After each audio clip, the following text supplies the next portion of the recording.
2012 সালে প্রধান শিক্ষক নিয়োগ পরীক্ষায় আসা একটা গণিত আমরা সমাধান করব।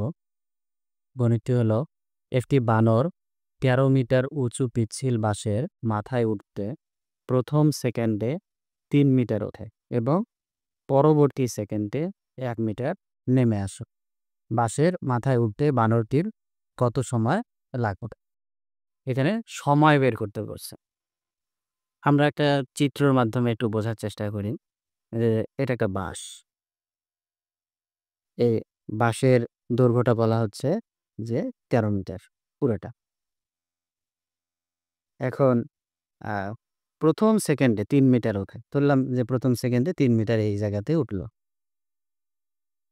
এটা প্রথম সেকেন্ডে উঠলো। এখন কি বলছে আবার পরবর্তী সেকেন্ডে 1 মিটার নেমে আসে। 1 মিটার নেমে আসলো এখানে। 2 মিটার অবস্থান তার।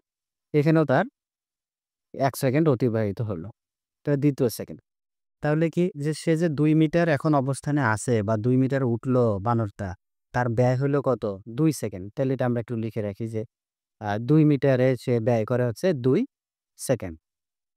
এখন এই সম্পূর্ণ বাসটার দৈর্ঘ্য হচ্ছে 13 মিটার। এর মাথায় যখন সে 13 মিটারে অবস্থান করবে বা উঠবে, তখন কিন্তু সে আর নামবে না। সে যদি না নামে, সেক্ষেত্রে আমাদের এই যে 1 সেকেন্ডে যে 3 মিটার, এই 3 মিটারটাকে আমাদেরকে বাদ দিতে হবে। কারণ এই সর্বশেষ 3 মিটার সে আর নামবে না। তাহলে অবশিষ্ট বাস কতটুকু থাকবে? অবশিষ্ট বাস। মোট বাসের দৈর্ঘ্য থেকে বাদ দিলে অবশিষ্ট বাস তো আসবে 13 যে 3 বার। তাহলে হচ্ছে 10 মিটার।